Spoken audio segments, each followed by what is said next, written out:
Welcome to the Artisan School, where we teach Pianocraft.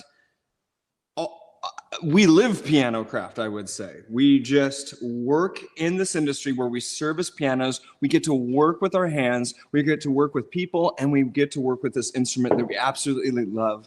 And we do this 3 days a week where we teach live in a group setting, and we go through kind of the ins and outs of what piano servicing is and how to perform certain tasks, as well as just how to grow your business and your awareness within the industry. So today's lesson is on, it's on grand actions, but it's specifically, I wanted to try to boil down to everything into one action, one problematic action, which is what I have right now, and just show people 9 out of 10 times you're going to run into this. Because the reality is there's little inconsistencies and there's little variations, but what I have for you all right here is the essence of you will run into this 9 times out of 10, and here's how we fix it.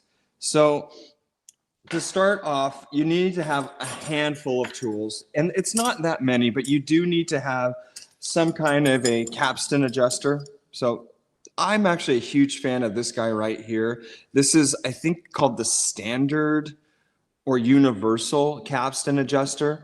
This is great because, of course, it has the kind of the pigtail, which allows you to go inside the capstans that have the holes in it. But this right here is really where it comes alive, and you have multiple sizes. So this biggest size right here is very typical with historic Steinway capstans. So they have this squared off style capstan, and this fits perfectly. And then we go down further and further. A lot of Yamahas will have this next round, and a lot of old consoles will have the final. So it has all those different sizes in one. You know me, I'm all about minimalism and having less tools. So this is definitely a must. Have a set of tweezers because we are going to be needing to tweeze. Is that a thing? Is that a verb? We're going to tweeze things with our tweezers. Hart Spring Tool. If you don't got one, get one. They're ridiculously expensive. I think they're like $35, but maybe someday people will be like, hey, that's crazy. Let's build it for 35 cents. But right now, get a Hart Spring Tool. This is a drop screw regulator. And this is one of those tools that there's not a replacement tool that really works. And so what this allows you to do is adjust the small screws for either the drop screw or even, you know, the jack in the grand piano. You're going to have jack screws that allow that jack in the window to go left or right, or excuse me, front or back. And this tool is great for that. So really, for the most part, that's all you need for today. Having some kind of a, no, actually, we kind of covered it. A lot of let-off assemblies will be adjusted with this. And so we're going to get started and just kind of show people what we're working with. And that's this right here. So we're going to just be doing a single note action model just so that people can see. And this is what you will run into all the time on a weekly basis. You get to the customer's house and they say that, hey, this hasn't been worked on in a while. Can you make it work right? It just seems to, you know, have issues. I'm going to do this.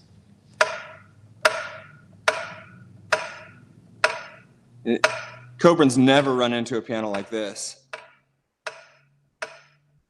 All of Coburn's pianos are perfectly regulated and the easiest pianos in the world to work on. He smiles. But we have several things at play here. We have bobbling hammers. It's checking way too low. Everything's off. But the biggest thing is as I press down on the note, there's no aftertouch. There's no lost motion. There's no nothing going on. And this is something that we see a lot. And I would say that the majority of the grand pianos I work on have this going on at least to a point. It may not be as extreme as what I've done here, but there's at least some amount of this going on, and I wanted to address the main kind of culprits of this. So, questions about this so far? Sorry, before we go on and I can drink some coffee.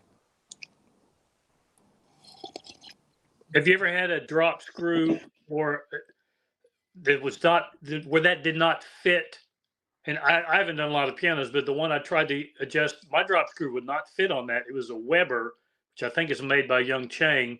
Mhm. I could not get that on there. I had to use a different tool just to squeeze it a little bit. The let off worked the most. I just used this to try and twist it. But is there only one size drop screw regulator? That's my question.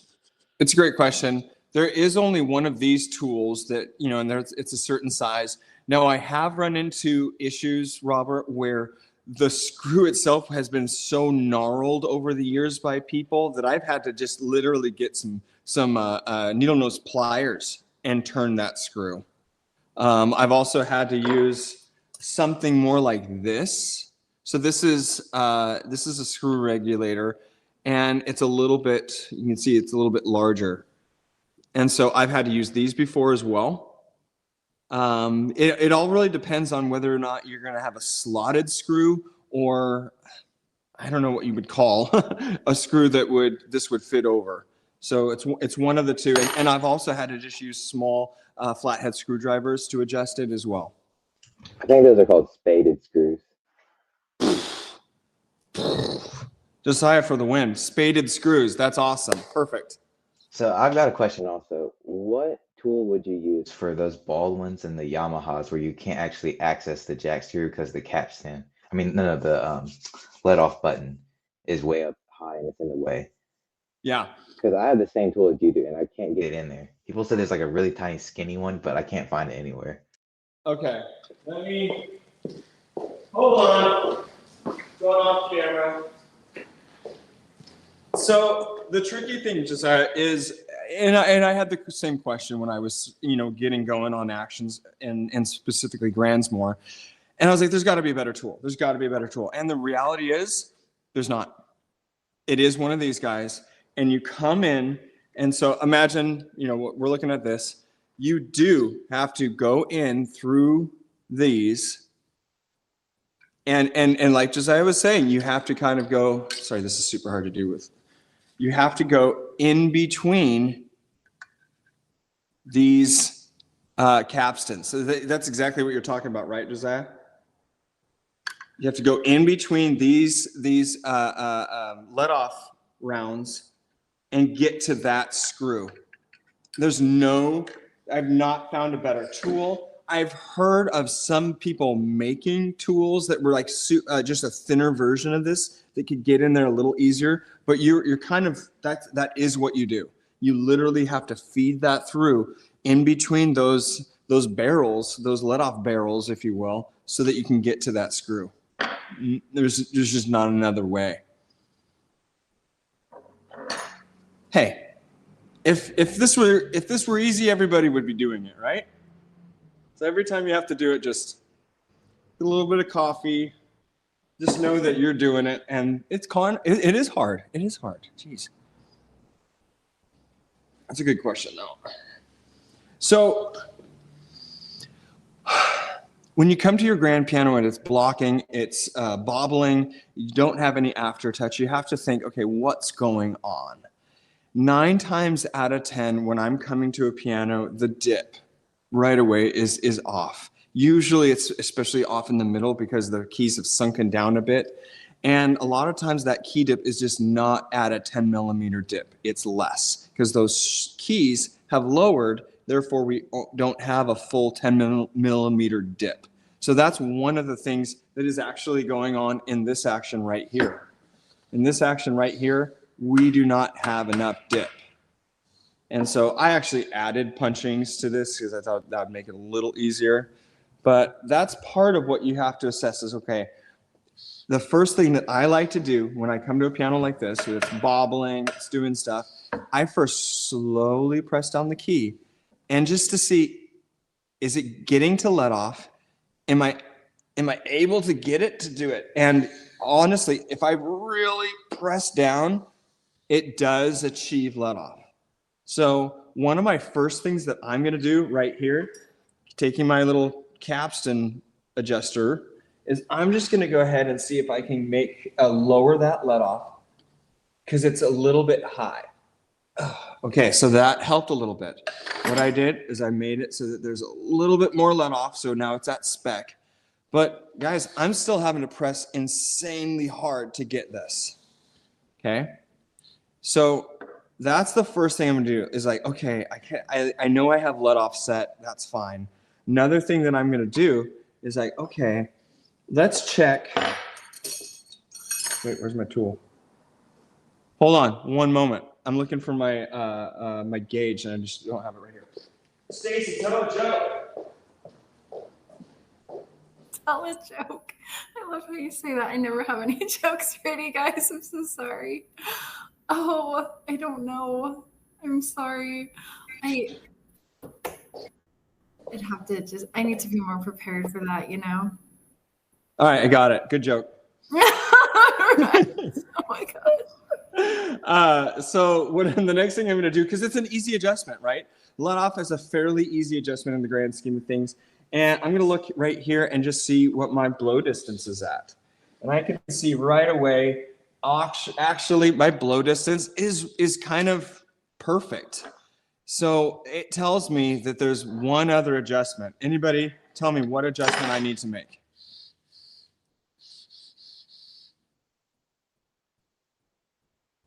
I don't know, your drop? Drop isn't going to really affect my aftertouch. My dip, dang it, I just gave it away. The next thing I'm going to do is just go ahead and bite the bullet and change my dip. Because I've gone ahead and double checked my blow distance. That's good. I've done my let off. That's good.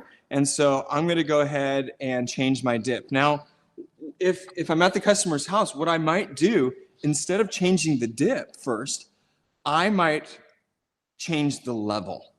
So again, I'm going to look at that level, and if it's swooping down, if on the edges, I get good aftertouch by changing that let off and make sure everything's to spec. If on the edges, wow, everything feels great, but in the middle of the piano, the key level has swooped down, I might just go ahead and re-level those keys. Again, these are all things that you can do within a couple hours and dramatically improve the piano. So what I'm going to do here is, in this case, change the dip, because I actually already added some punchings. So I'm going to remove those punchings. And now we have it achieving let off. We got a nice little bounce. I can feel the aftertouch, but we still have more to do. What would be, now that we've fixed it so that the dip is nice and at the spec, our let off is looking good, our blow distance is good. What are you seeing right here? What other things are we seeing? Well, you're checking the back check? Yes, exactly. That back check is just going great. It's going, there's three things happening right now. The back checking is way too low. We got like an inch and, I don't know, inch and a half. And that should be at 5/8 or a ½ inch roughly.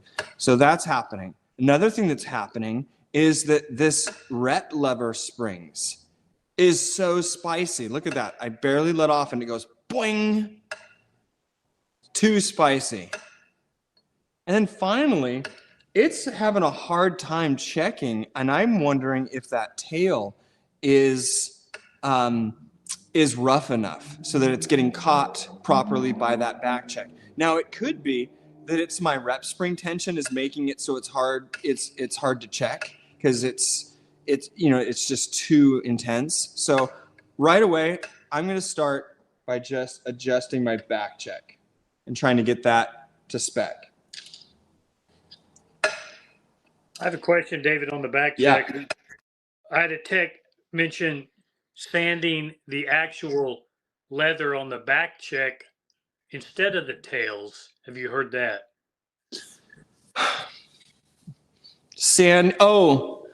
I've only ever done that when the leather is like crusty and corroded and the customer does not want to spend money on new back checks. But I have found Yeah, that's the only time I've ever sanded the leather on the back checks is when there's corrosion or when there's such an unevenness or there's a wear.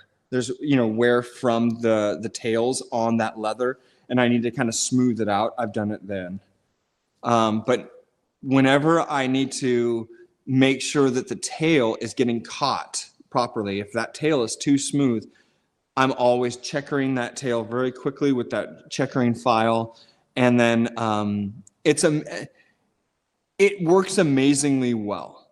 Now, the only downside to it, as far as I have found, is sometimes with those channels that you make, it's definitely a lot rougher. And sometimes it will make a little bit of a sound when it comes back on those back checks. That tail hits it. But again, usually the player doesn't notice it because, of course, they're playing the piano and the piano's making noise, so that's disguising that. But that's really the only thing I've ever found as being problematic or a residual issue from doing it. If that makes sense. So now that I've gone ahead and I've set the back checking, it's good. I want to double check something. Because I set this so that the back check is now checking at the proper distance. I want to go ahead and I'm going to press the key and press this hammer at the same time, because I want to put a little pressure on this and see if I'm going to rub right here, if it's going to rub against that tail. Because I'll make it so that I'm going to bring it up a little bit more. So right here, I can feel it's rubbing right there on that back check. So I know that this is going to cause problems when I have a player really wail on it, because it's going to drag a little bit. So I'm going to go ahead and make sure that there's no drag on that tail from that back check. And sometimes what that will tell me is like, okay, it will tell me that the angle is potentially wrong on this back check, that I need to alter it one way or the other, because it may be checking at the right distance, but to get it there, there's some amount of drag. So that may mean that I have to move this back check backwards, angle it upwards, and finesse that angle so that it doesn't rub on the way out up. And again, I'm touching the end of the key and just kind of gently pressing down on this, just so that the parts are getting a little closer together to see if there's that extra space. But I'm fairly happy with that. I know it's looking like it's actually further away, but that is right around spec. So the next thing I'm going to do is I like to just play the note now. Just like, hey, I got let off going. I'm not liking the amount of drop I have, so I'm going to take my drop screw regulator, and I'm just going to go ahead and lessen that amount of drop. And I'm pretty happy with that. That's fine. So we've done that. The next thing I'm going to do, that's a little bit spicy still for me. Again, the way that it was taught to me by this amazing Japanese technician 20 years ago is he said, when your boss comes into the room, you don't want to get up really quick as if you were doing something you weren't supposed to. You just want to come up like that. And I'm like, that's just the perfect analogy. Jeez. Sorry, guys. I got really excited. I'm like, oh, this is going to be a cool angle. And like the more and more I'm here, I'm like getting blown out by the sun. Right there. Okay. So yeah, we want that rise. We don't want that bobble at the top. We want that about like that. I don't know if you've done squats. Is that about the right speed, Stacy? You look like somebody who does a lot of squats. I guess so. Kind of like that. I don't know. That's about right. It's about that speed. So right now it's too hot. It's too spicy. So we're going to go ahead and get our Hart Spring Tool and lessen that tension. Now, by the way, there's a wrong way and a right way to do this.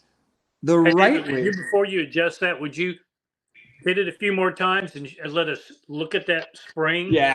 bouncing up so we can see what you're seeing Sure. and describe it to us where it's the spiciness point. Yeah. So That- what I'm doing is I'm slowly pressing down. I'm getting the note to check, right? So it's checking, and then I'm just slowly letting off on the key. I'm checking, slowly letting off on the key, and it's going boom, boom. And it's not like crazy intense. It's just a bit too much. And I can feel it. I can literally feel that bounce at the end of my finger on the key. And I don't want to feel that. So I'm going to go ahead and adjust this and make it so it's too slow. Now, the wrong way, let's just say well, actually it is. It's too hot, it's too spicy. I want to lessen that spring tension. The wrong way to do this would be simply pull up and make, how do I explain this? Coben, you might be able to jump in and explain it. We want to keep and retain this shape. That rounded shape is critical. What I see a lot of technicians do, because it's kind of easier, is just go and they kink this so that spring is flat, and that will lessen that spring tension, but it also messes with that spring's ability to move properly. So the way you should be doing it is actually taking it out like this and then pressing it downwards and then putting it back into your spot. So I just did that, Robert, and now I'm letting off on the key and there's nothing happening. I noticed the first time the hammer went up a tad. Is that what caught your attention? Was the hammer rising before it fell? So what I'm going to do is feel. Yeah, as a feel. So I'm gonna go ahead and I'm gonna make this thing so spicy. So I'm increasing the tension on this spring right now. And you see that? And this is about where I see a lot of pianos at. You see it just bounces off of that. It's just kind of like, okay, it's right there. There's a lot of tension and it goes pow. That's just too much. And what I see a lot of technicians do, and they're like, oh, I don't like that. So they simply take the spring like this, and I'm gonna do what you shouldn't do. They go, because it is a little easier, and they kink this flat. And so you're gonna come across a lot of pianos. Oh, it's kind of hard to do because I'm just gonna get my finger. You're going to come across a lot of pianos that spring has become flattened. So now look at that. So I've taken off so much tension that now it's not even lifting the hammer enough to get that jack underneath it. So you might run across pianos like that, in which case what you need to do is remove that spring from its home right there, and then bend that spring upwards to start getting that roundness back. We want that roundness in the spring. Okay, well, at least now we have it bouncing back upwards, but now it's too much, right? As far as the spring, I've seen a few things that affect the perceived tension. So I've seen weak springs, and it's actually not a weak spring. It's rough knuckles. The knuckles being rough, that allows the hammer to rise back up, because as the hammer's rising back up, the knuckle is scraping against the repetition lever, not allowing that rise. So if I had just lubricated the knuckles, burnished them in, then the perceived weak spring tension would have magically gotten strong again. And it wasn't a problem with the springs. It was a problem with the knuckle friction. That's a great point. And Coburn, to your point, another thing that can happen where people see as a perceived weak spring is the spring home where it lives inside that needs to be lubricated. And so that spring again, when you press down on this lever, that spring kind of rocks back and forth in this. There's a little canal inside there. You see that? So sometimes what we need to do is lubricate inside of there. And we've talked about that before, where we dial up a little bit of lubrication, that super lube, and then put a little bit right there and then press it underneath so that we have no friction right there. So yeah, go ahead, Coburn. Another one would be tight repetition lever centers, making the springs look like they're weak when actually the springs are fine. It's just the repetition lever itself moving slowly.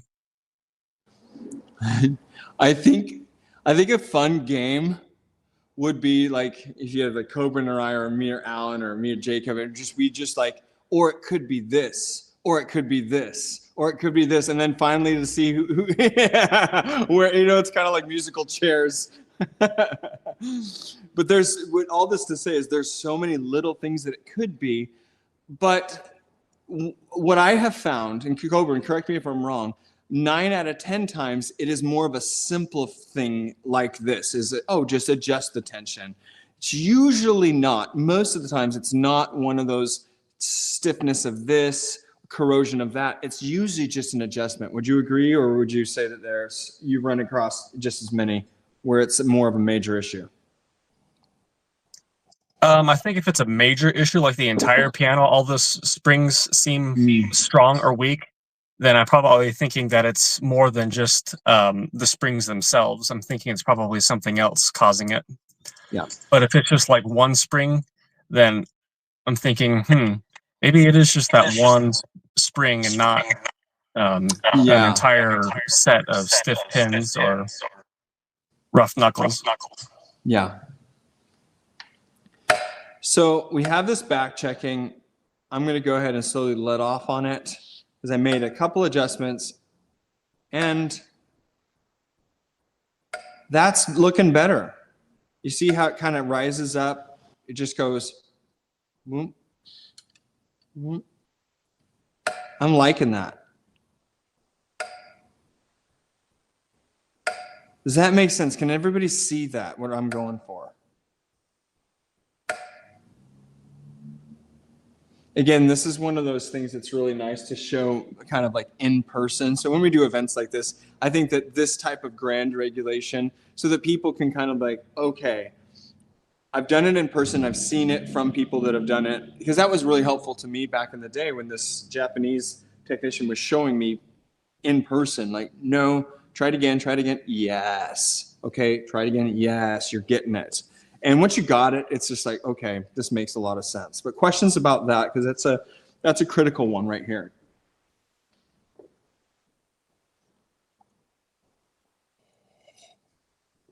Well, I am coughing up right now, Stacy. It's like the coffee is flowing right now. So what's one of the next things that we want to look for? We've done our drop, we've done let off. We've done our back checking. We've done rep spring tension. What would be another thing that we would want to do just to kind of double check and polish this off? Look at the damper lift. Ooh, yes. But before that, let's, one thing I do want to mention now that I'm seeing it, sometimes if those rep levers are too spicy, and you've already done your drop, you might want to double check your drop like one more time now that you've made it so that those are adjusted to the proper tension. Because now what I'm seeing is there's a little bit too much drop, because before that rep spring was kind of altering what the drop looked like. And now that that's fixed, I'm going to go ahead and tighten up this drop. But the thing that I want to do next, before I move on to the dampers, but you are right, Robert, we do need to check the dampers.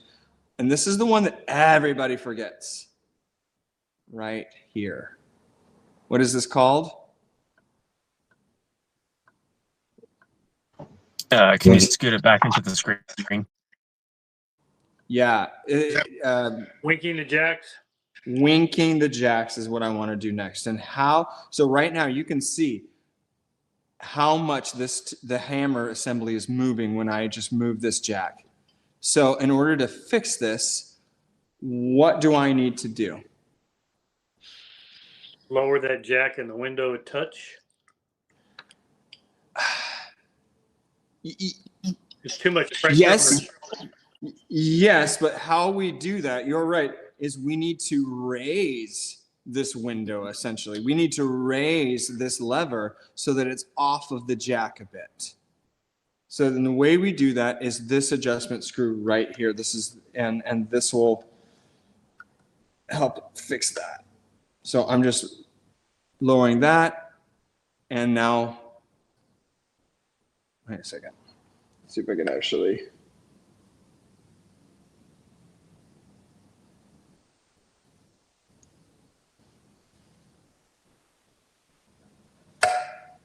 And I have to tell you, folks, this one adjustment can be kind of problematic because I'm trying to think of why. How do I explain this? Sometimes there could be wear on the cushion. Sometimes we'll be bottoming out with that screw. Sometimes we can't get it as good as we can. But this is one of those final adjustments that we need to make.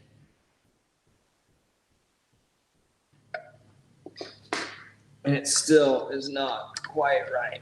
So let's look at this. I'm going to just kind of lift it up so I can see it.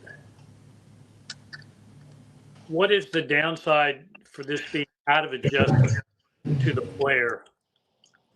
Say it one more time, Robert.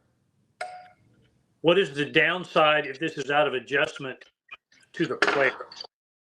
Misfire. Misfire is essentially it, because it will be a key that goes down, but nothing happens because that jack has not reset underneath that knuckle. So it will have gone out, but because that repetition lever hasn't lifted the hammer so that jack can reset underneath that knuckle, it's in this position. So when you go to play the note, that jack just can't catch that knuckle. And so it is a key critical adjustment that, again, most people forget, because by the time you're done with this, well, you've done your let off, you've done your dip, you've done your space, you've done all of these things, and it's usually by this time you're getting kind of tired, and that's one of those final adjustments that people forget.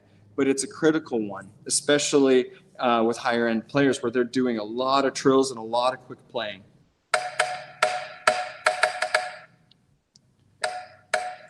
So yeah, so I fixed that, and now we're at the point where what Robert said is like, okay, now we're going to go ahead and see the damper timing, the damper itself. And as you can see right here, I can by holding on, let's do this.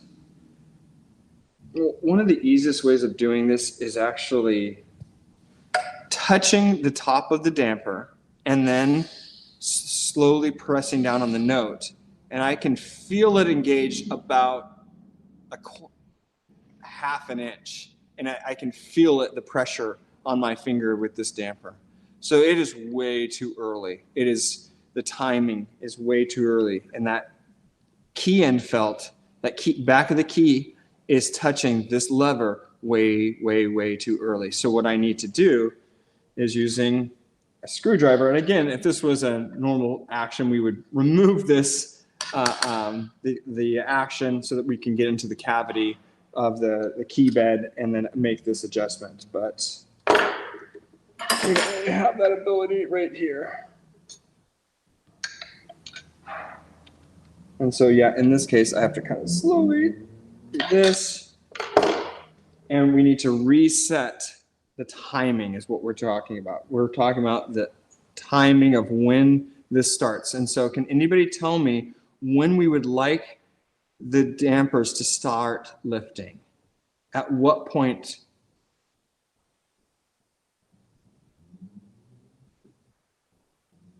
Anybody throw out a guess? What is it, 2/3? Yeah.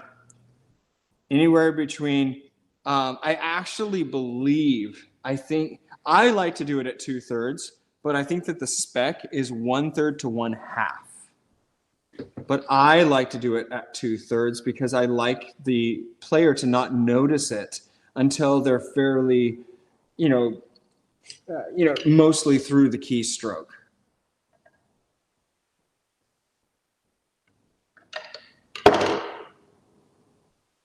So now I'm about the halfway point where it starts to lift. So that would be considered at spec. I would say I do not like feeling pianos when they're lifting at below the halfway point. I just don't like the feel. That may be me personally. I'm not a huge player. Coburn, you're more of a player. What are your thoughts on that? If I notice it feels all right, then I'll go ahead and probably lubricate the key in felts. So that way the bump isn't as abrasive in the fingertips. You lubricate the key in felt and there's a measurable difference? Wow. Measurable, yeah. Fingertips. Wow. Just a little bit.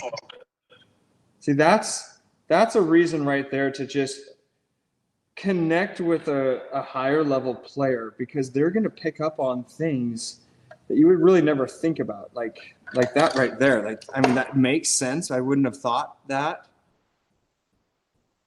All right. I kind of like that. Coburn, is that red felt at the very end, the back of the key that you're referring to? Look at that. Okay. There's a little bit of doubling back on the audio. Can you hear me now? Is it better? Yeah, so lubricating that key in felt, what Coburn was saying. I mean, they all add up, but that's a small little adjustment. That's a small little improvement that when you add that to everything else, just makes for an overall great experience for the player.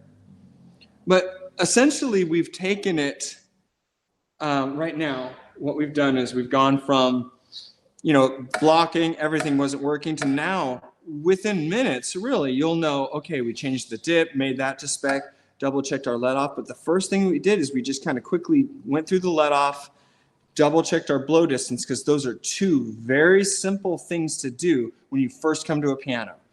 Where's my blow distance? What's my let off looking like? And that will tell you if you need to alter this dip. Because if you've set your blow distance and your let off to spec, and you're still not getting enough aftertouch, again, that aftertouch is that escapement. You want enough of that escapement of that jack that needs to escape that knuckle. And you can see we want about 1.5 millimeters, and we're right there. Looks good. And I can feel that in the key. Robert, were you going to ask a question right there? No. Good.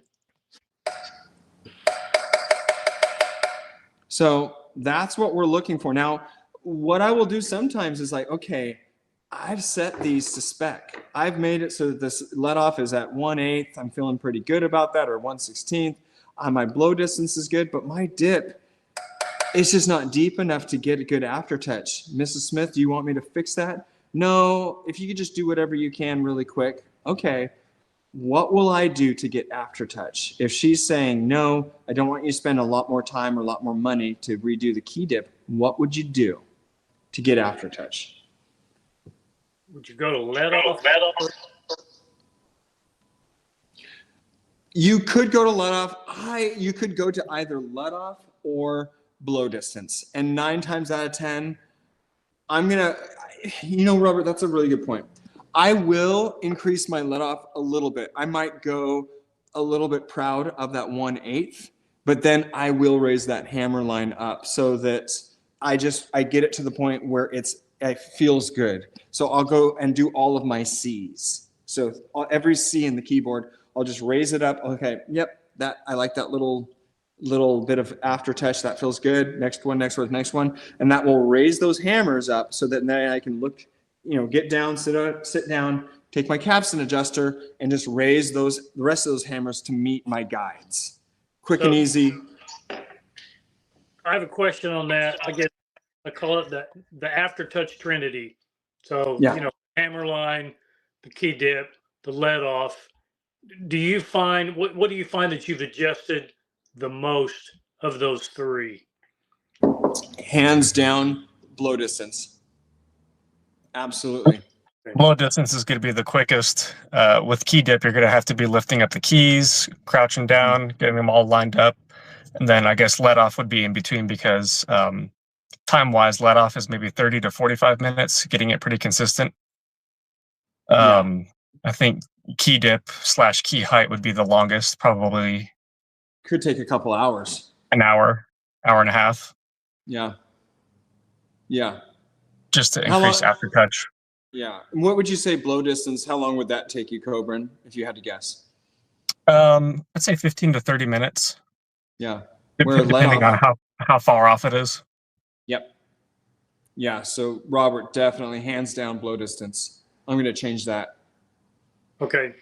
Well, and I'm just speaking for me. I haven't as much experience, and it's kind of diagnostically. I'd love to, when we come to training, have a grand piano and have several things out and just, okay, what's wrong with this key? What's wrong with this key? What's wrong? So that we can figure out to make that work of those adjustments that you just covered. Maybe it's just a drop on this key. Maybe it's a hammer line here. So we can kind of hone in on diagnosing it better. And that's where I'm at right now. Okay. I like that. That's a really good suggestion for the live training too. I would say that the let off in most of the pianos that I come to is the closest to spec with these grands. So then the next thing would be the dip is usually fairly close in comparison, but finally the blow distance I have found to be the main culprit for a lot of the lack of aftertouch. So again, the let off and mostly grands I come to is going to be fairly close-ish. The dip, fairly close-ish in most pianos that I come to, but the blow distance and it's several things at play. I think that it's one, the knuckles have flattened over the years, and so that lowers your blow distance, your hammer line. And also this rep spring has gone and decreased its tension. So that's lowered that hammer and that made that blow distance larger. So again, most of the time, a quick bringing it up and we're sitting pretty. On average, what adjustments do you usually have to do after you raise the hammer line? Or is there none?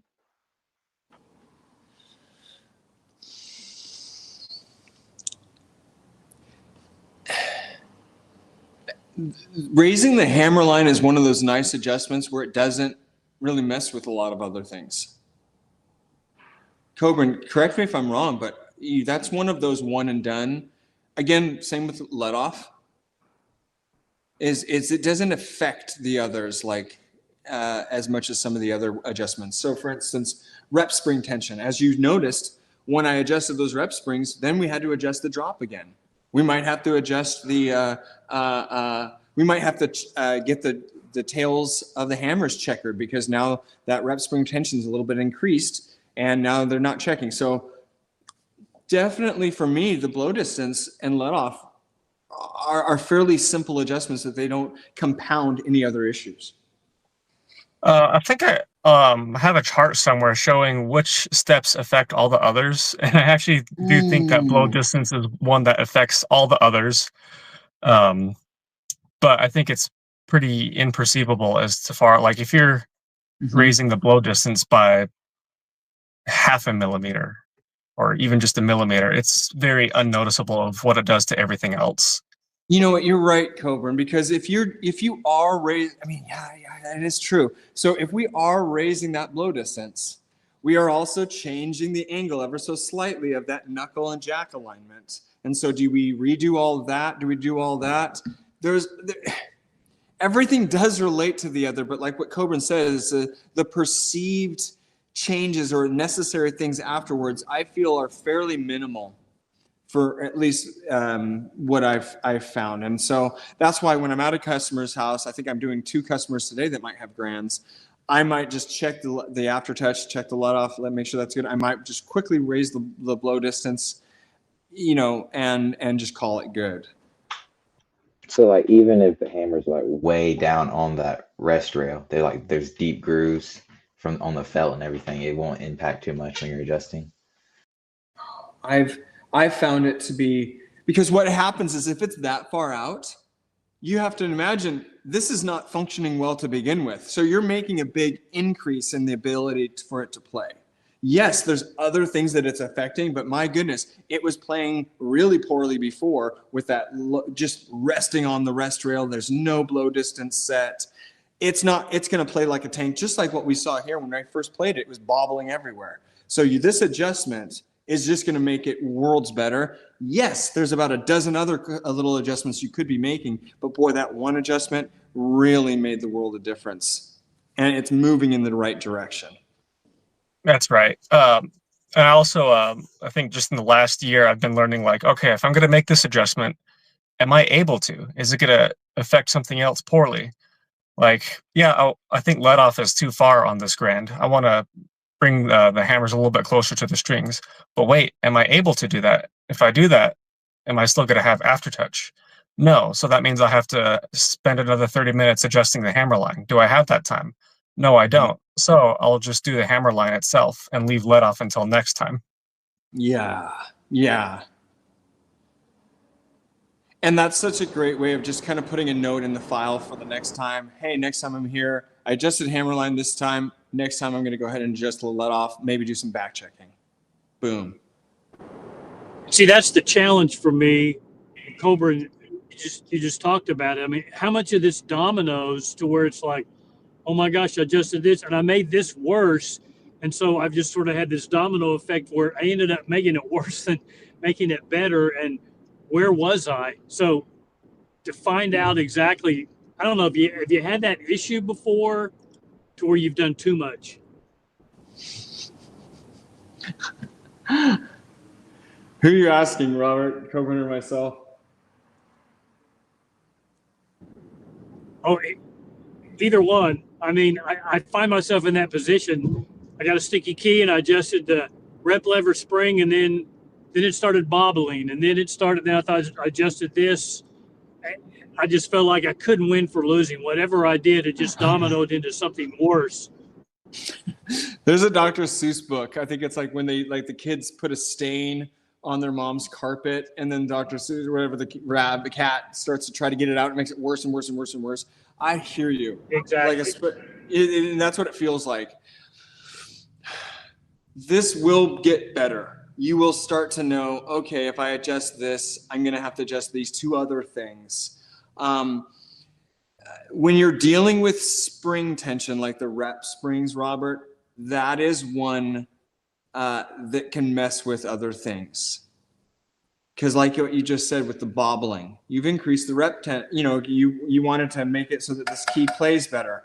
And you've adjusted the rep lever, but you should have just adjusted the jack to knuckle alignment. Okay. You're going to have to go through the learning curve. Luckily, you're going to be coming here and spending a week just going through all of these things so that they become more muscle memory. But there's no substitute for just the experience of failing at it, failing into success. And I guess all I can say is I want to validate, yes, what your experience is real, and you are messing up things that 5 years from now you will laugh and be like, oh man, why did I do that? But it's just a process, and you're going to learn the process. I'm ready to laugh and not panic. Yeah, right. I did have the one grand I did. I adjusted let off, and it worked because the hammers were doinking, just almost freezing on the strings. Yep. And the guy was frustrated, so I put it out. I'm going, okay, let's try let off, and I just started doing let off, and so it played, and he liked that. I thought, I'm stopping right here. It works. It's ringing out. It's not doinking. I thought there's probably more to do with this, but I left it because I was in a sort of a zone of success, and I didn't want to screw something else up. But you talk about dial in. I wish I could dial in exactly a little better. Yeah. But that's the challenge. Yeah. It's work in progress. My brother said something really good. He said, David, I know we want to add all these extra services to these service calls, but is it possible that what we're doing is confusing the customer and opening ourselves up more to opening ourselves up in a way that we don't want to? And he used this analogy of, say you go to a steak restaurant and they're known for the steak, and you get the steak and he's like, that's great, I love the steak. But then they start to offer a side of potatoes and a side of this and a dessert. Okay, we've just opened up the door to all of these other things for the customer to potentially nitpick or pull apart or dislike. So I guess my only, it was a really good point, and it did deserve to kind of be considered, is like when you open yourself up for something other than the tuning, you are opening yourself up to potential failure in these areas.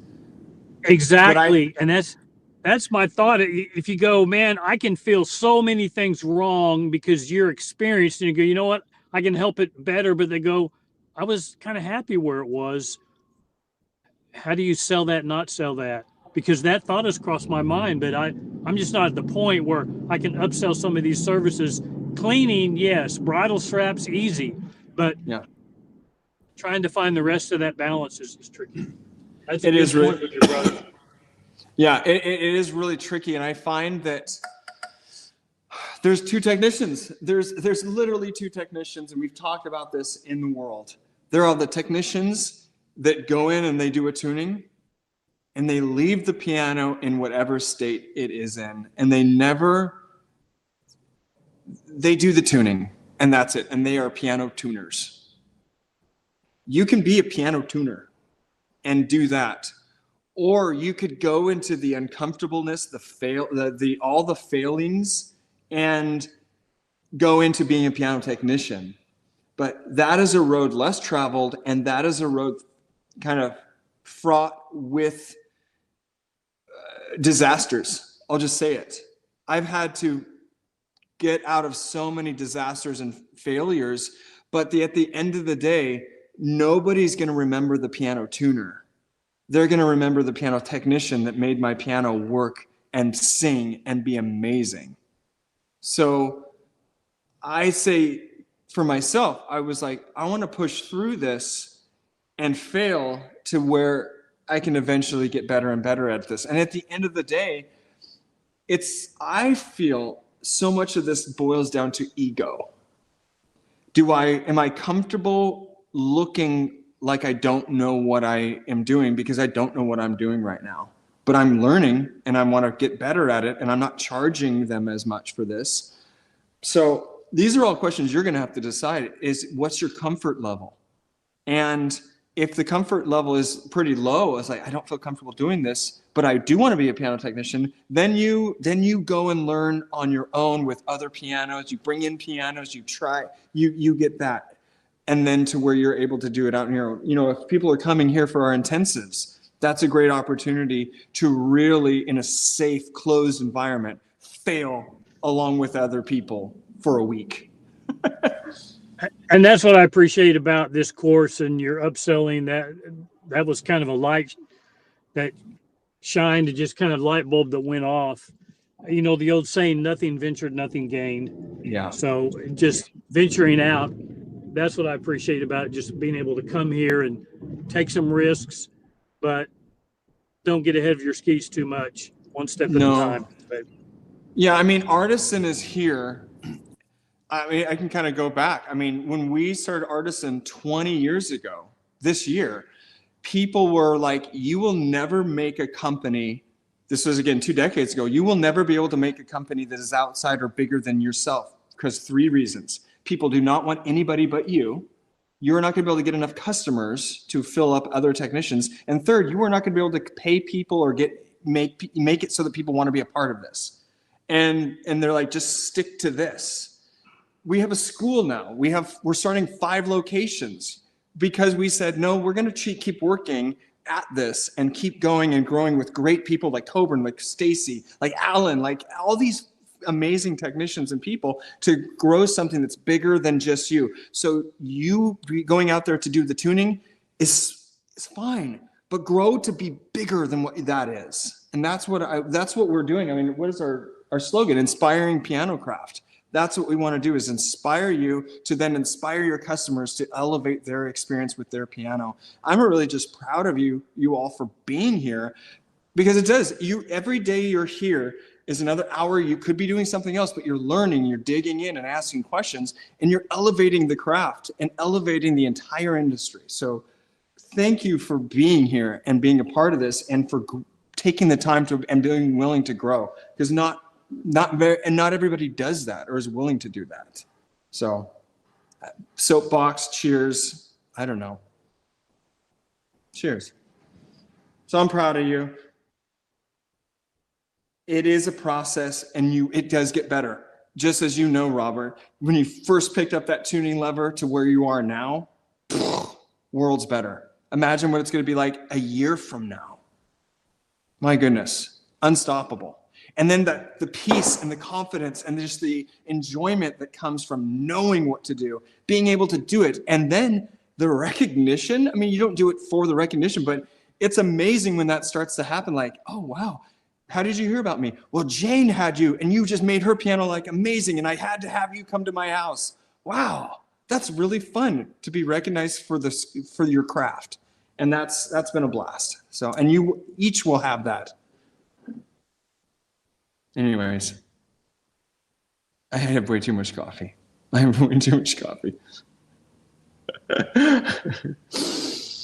Any other questions before we sign off and start our weekend?